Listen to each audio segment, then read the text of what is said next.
Merci, mon commandant. Merci infiniment pour cette opportunité qui m'est donnée de m'adresser aux officiers de l'école de guerre.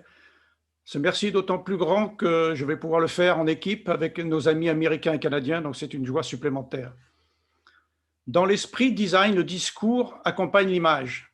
L'ambition de ma présentation sera donc comblée si vous adhérez à la force explicative du design à travers les images qui portent mon narratif. Je vais donc partager les images que je vous propose à l'écran. J'espère que le partage est effectif. Je n'aurais pas imaginé utile un jour de chercher un sens au rapprochement des mots design et militaire. Du moins jusqu'à cet été 2019 où j'ai découvert une pratique du design conceptuel au sein du Collège des forces canadiennes. J'ai été surpris de constater jusqu'à quel point cette forme de pensée collective incarnait la vision pédagogique de l'école de guerre, le penser autrement, l'esprit de découverte en comité, la connaissance de soi, le self-awareness des anglo-saxons, le débat argumenté, bref, ce que vous vivez. Alors, cette image symbolique d'un cycle design encadré par 2 ouvrages des éditions de l'école de guerre veut illustrer cela. Mais plus encore, à la source de la pensée design, il y a un sentiment d'inachevé. Vous connaissez certainement ce livre de 2 de vos prédécesseurs qui interroge sur l'efficacité de nos opérations modernes. Il analyse comment nos limites cognitives, intellectuelles, relationnelles finissent par questionner la pertinence de notre action. Et au bout de la démarche design, il y a la volonté de dessiner face à la complexité une vision collective au service de nos ambitions. Our future is a choice. Le titre d'un autre ouvrage de l'école de guerre, collaboratif celui-là, fruit du comité networking, je crois, de la P26, sur les enjeux sécuritaires majeurs vus d'Occident. Ces écrits, parmi d'autres, mettent en exergue les qualités que l'on peut attendre d'une pensée design militaire. Être une source d'inspiration qui transforme, porter une vision au-delà du cercle culturel qui l'a élaboré. La puissance du design n'est pas le résultat d'un processus, c'est la connexion des intelligences. Je vous propose d'emblée cette définition pratique du design qui est utilisée par le Dr Sveibelson, que vous aurez le plaisir d'écouter tout à l'heure. Le design consiste donc à créer ce qui est nécessaire pour qu'une organisation puisse gagner en pertinence ou dégager un avantage dans un environnement émergent. La langue de Shakespeare est plus percutante, ce qui est nécessaire se traduisant par what is needed but does not yet exist. Avec une telle définition, vous conviendrez de la pertinence du design pour le chef. En effet, quel officier, appelé aux fonctions de commandement, n'a pas comme mission sous-jacente de créer ce qui est nécessaire et qui n'existe pas encore pour que nos forces armées soient plus pertinentes et performantes dans un monde qui émerge sans cesse de lui-même et à vitesse accélérée.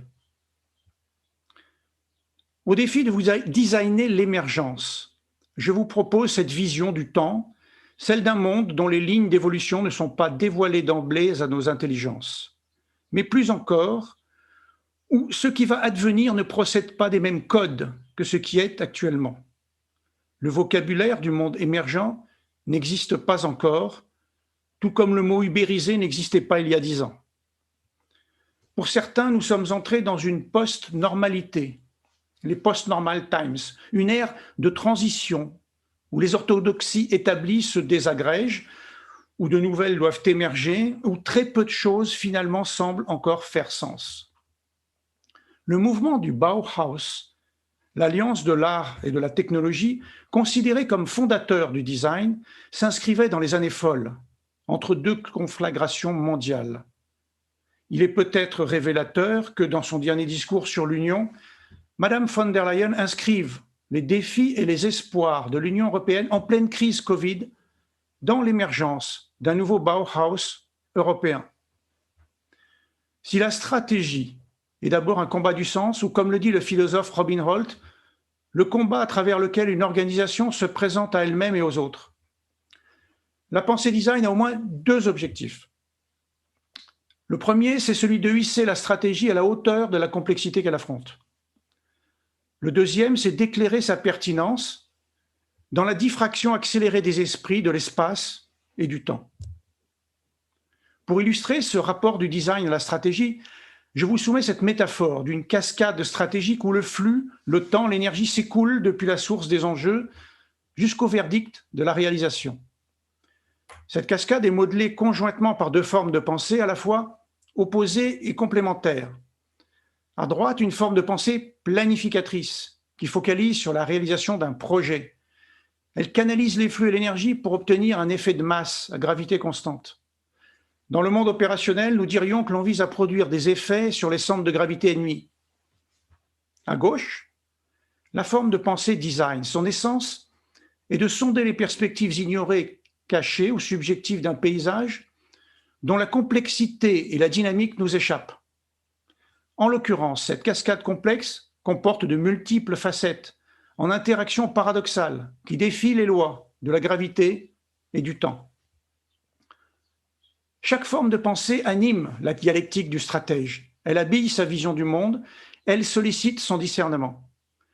La logique planificatrice creuse les chemins d'efficacité optimale. La pensée design défie la complexité pour y révéler des chemins dont le niveau de pertinence n'a pas été encore envisagé. Elle cherche à dissoudre l'acuité d'un problème en repensant les frontières cognitives du système.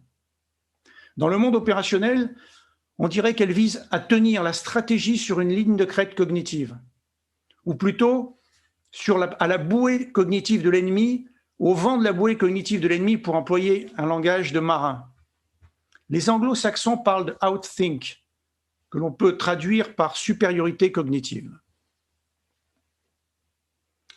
Au défi maintenant de vous designer la pensée design elle-même, je vous en propose cette vision symbolique qui ne déplairait pas au COS, celle d'une arbalète cognitive, qui invite le militaire à considérer le design comme un outil de combat, et le plus efficace qui soit, celui de notre intelligence complexe. À travers le mécanisme de rotation, de mise en tension de l'arbalète, je vous invite à imaginer l'effort cyclique, itératif de la pensée design pour surmonter dans sa dialectique une complexité qui résiste à la puissance de l'analyse. Chaque séquence, chaque tour de mécanisme met en tension les deux branches de l'arbalète qui symbolisent les deux muscles de la pensée design. En bas, celui de l'intelligence associative et créative qui crée l'émergence. En haut, celui de l'intelligence critique et réflexive qui interroge la pertinence. Mais la puissance de l'arbalète cognitive réside avant tout dans la compréhension de son effet. À la différence de l'arbalète physique, elle n'engage pas une cible prédéfinie. Elle crée sa propre cible en fracturant les barrières de l'espace mental, c'est-à-dire notre propre zone de conscience, ce que les anglo-saxons appellent le self-awareness. Elle construit un sens, une direction, à partir du sens du contexte qu'elle explore. Par les trois thèmes associés, celui de la construction du sens partagé, celui de la pertinence et celui de l'émergence, je vous invite à parcourir brièvement les ressorts, les enjeux qui caractérisent, à mon sens, la pensée design. Le premier, c'est l'échafaudage d'un sens partagé. Il s'agit de créer, dans une dynamique de groupe, la trame conceptuelle partagée d'une réalité complexe. Chaque tour de mécanisme représente une séquence design, l'expérience cognitive de l'équipe qui explore tour après tour une perspective de cette réalité.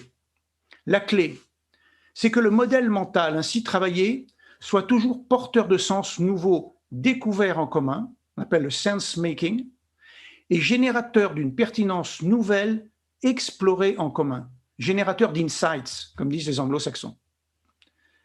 L'échafaudage du sens se pose une montée en concept et une approche systémique. Il interroge les frontières, les relations, sous des angles multiples, rationnels ou intuitifs. On dit de la pensée design qu'elle explore les zones grises de la réalité en traversant l'illusion première du noir et blanc. L'échafaudage est une trame explicative, une réponse possible et cohérente à de multiples pourquoi. On parle à ce propos d'enquête design.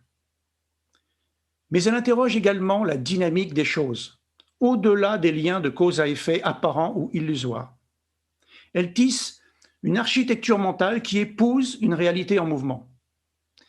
Et dans ce mouvement, l'échafaudage conceptuel devient une vision, autour de laquelle les efforts et les initiatives multiples peuvent s'organiser pour dégager des opportunités porteuses de sens collectif. Un très bel exemple de vision fédératrice est le design de notre système de défense à travers l'approche des contrats opérationnels. La compréhension partagée de ce schéma bien connu des officiers français fédère l'ensemble de nos armées, directions, services dans leurs efforts et initiatives pour tenir le contrat de la situation opérationnelle de référence et se préparer aux hypothèses d'engagement majeur. Échafauder en mode Dijan ne consiste pas à vouloir enfermer la réalité. C'est au contraire lui prêter une structure de réalisation, même s'il faut pour cela circonscrire un ennemi. Le deuxième enjeu, c'est l'émergence, c'est-à-dire la dynamique de projection créative de l'arbalète. C'est l'expression du principe de liberté d'action dans le domaine cognitif. On distingue deux aspects.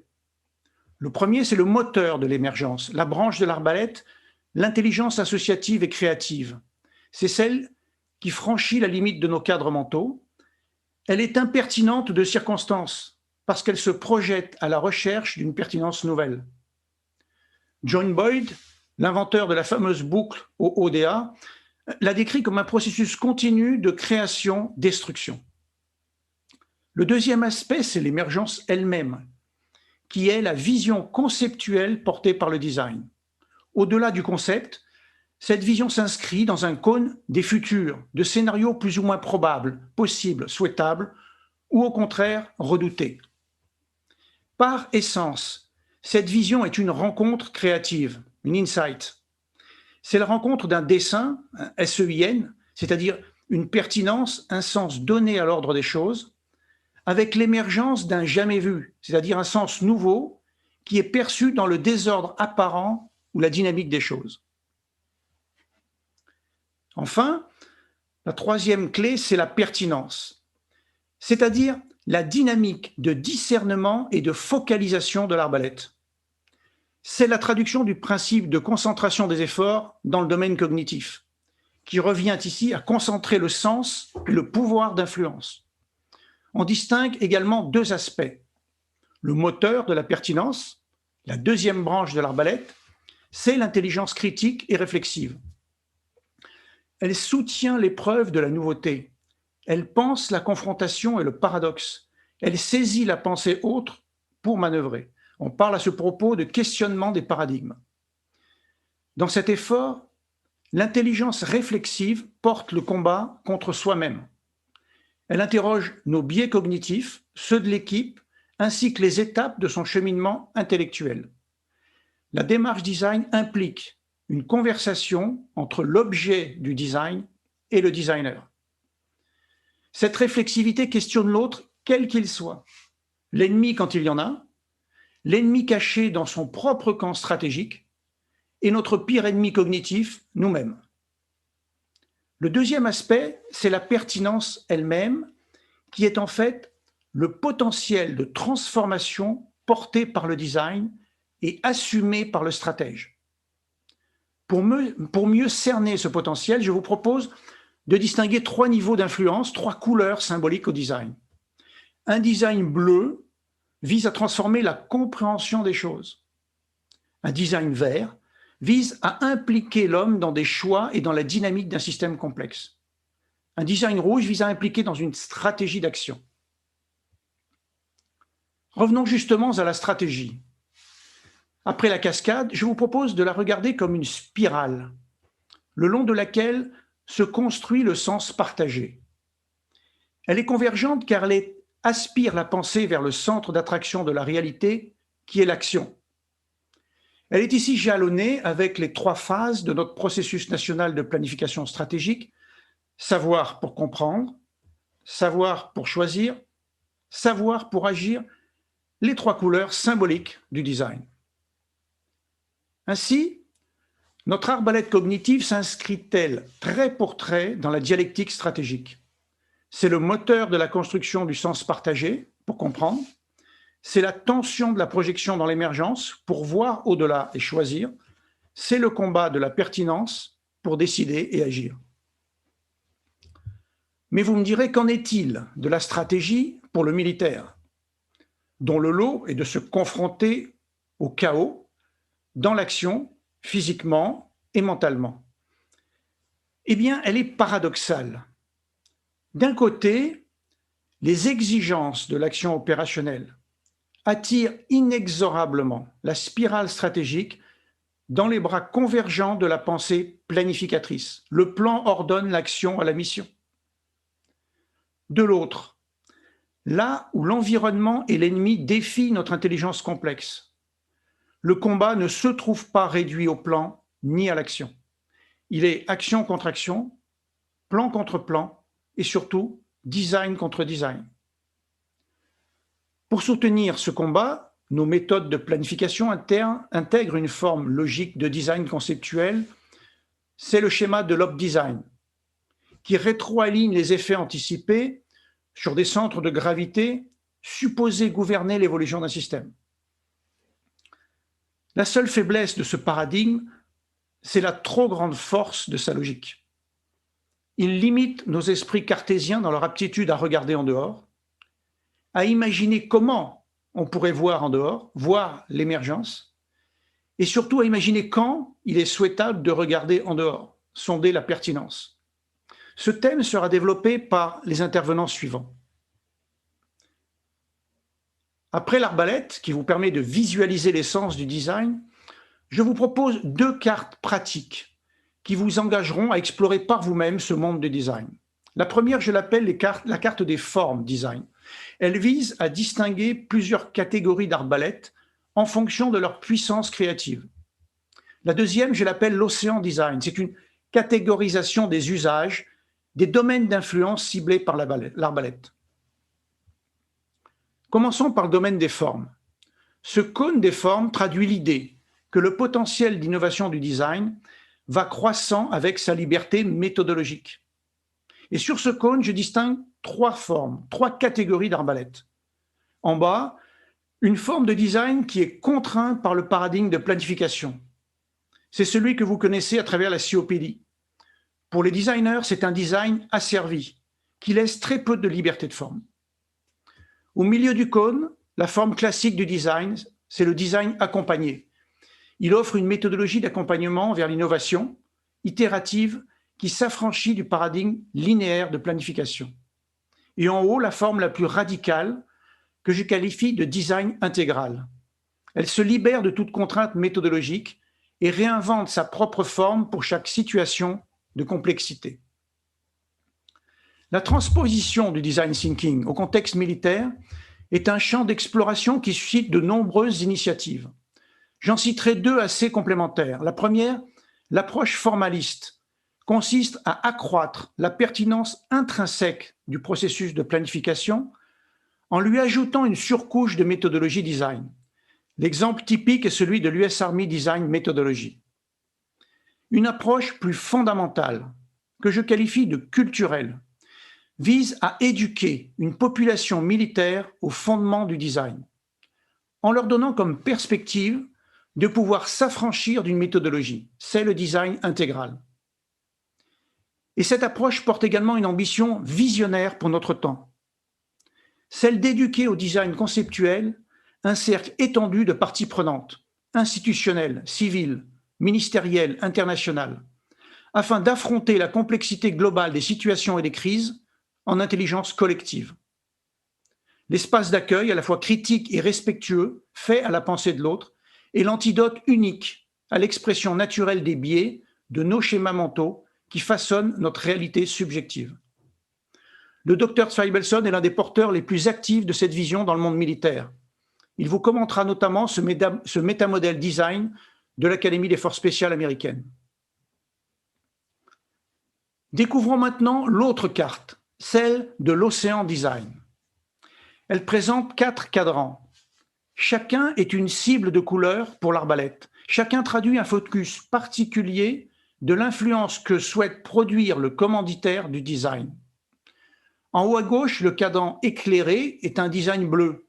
Il vise à transformer la compréhension des choses. Il implique l'intelligence et attend du destinataire une ouverture d'esprit. En bas, le cadran fédéré est un cadran vert. Il vise à impliquer l'homme dans la dynamique d'un système complexe. Il attend du destinataire une responsabilité créative. À droite, le cadran expérimenté est un cadran vert. Il vise à risquer des choix et demande d'accepter le principe de l'erreur intelligente. Enfin, le cadran dirigé, on pourrait dire commandé pour les militaires, est un design rouge. Il vise à impliquer dans une stratégie d'action et attend du destinataire, le subordonné, une subsidiarité créative. Au milieu de l'océan, la finalité de communiquer est intrinsèque à toute démarche design et elle est commune aux 4 cadrans. Illustrons ces cadrans par quelques visuels design. Le cadran éclairé avec un visuel sur le changement climatique. L'éclairage consiste ici à faire émerger de l'iceberg des causes, les conséquences prévisibles de ces changements sur la sécurité nationale et d'en montrer les impacts. Ce visuel est relationnel. Le cadran fédéré avec des visuels qui impactent les acteurs dans la dynamique d'un système. Le premier est une transition sur l'économie durable des océans, le deuxième déjà évoqué sur notre outil de défense. Ces visuels présentent des dynamiques temporelles. Le cadran commandé avec le célèbre visuel du général McChrystal, qui explicite sa vision de la stratégie de contre-insurrection en ISAF en 2009. La clarté et la précision de ce visuel, que je vous suggère d'analyser par vous-même, reflètent les qualités attendues d'un chef. Enfin, au centre, l'intention de communiquer est inhérente au design. Elle peut s'exprimer dans tous les modes possibles, généralement en usant de la puissance des symboles et des métaphores. Vous voyez ici quelques visuels sur le contexte de la pandémie actuelle.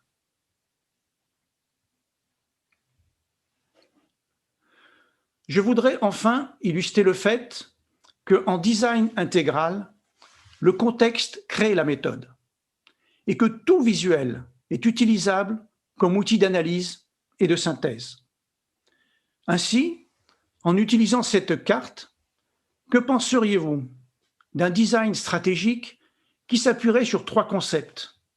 Le premier serait une ceinture, One Belt, une muraille cyber protégeant la nation des influences exogènes.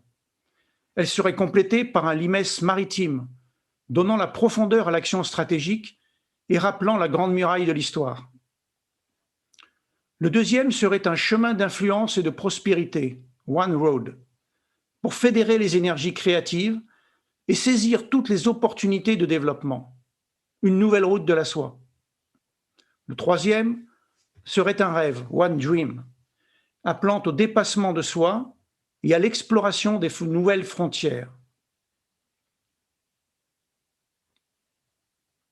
Si l'essence du design stratégique est de se libérer des modèles mentaux des autres et d'imposer la puissance du sien, alors il semble bien que la Chine soit devenue l'empire du design océan. Une telle puissance n'est pas innocente et il n'est guère surprenant qu'elle puisse susciter chez les autres ce genre d'impression. Enfin, d'aucuns auront remarqué qu'à l'heure des réseaux sociaux, de la guérilla 2.0 ou de like war, que cette carte de l'Océan Design n'était que le reflet bleuté de la réalité, le blue ocean des designers, le monde idéal du développement créatif. Vous, à l'école de guerre, vous préparez le combat sur l'océan global, celui qui inclut le ciblage, la contre-influence, la contre-manipulation, la déstructuration et le reformatage mental. Comme l'univers à sa création, Cet océan vit actuellement son inflation cosmique, en connectant les cerveaux de milliards d'êtres humains. Nul ne peut prédire ce qu'il adviendra, mais notre arbalète y trouve sa pleine vocation. Une mission qu'aucune arme physique ni aucune intelligence artificielle ne saurait remplir. Alors, au terme de ce court voyage et en prévision de prochain, je vous livre cette maxime. Si planifier, c'est accomplir, designer, c'est devenir. Et pour assumer son devenir dans le monde émergent, une organisation doit créer et animer en son sein un espace mental, organisationnel et physique à la pensée design. Elle doit développer une culture de l'innovation apprenante qui irrigue ses membres et sa stratégie. C'est tout le sens de l'action des intervenants de ce webinaire. Ce serait le message que vous pourriez en retirer. Et sait-on jamais, l'arbalète pourrait un jour symboliser la pensée design de cette grande école.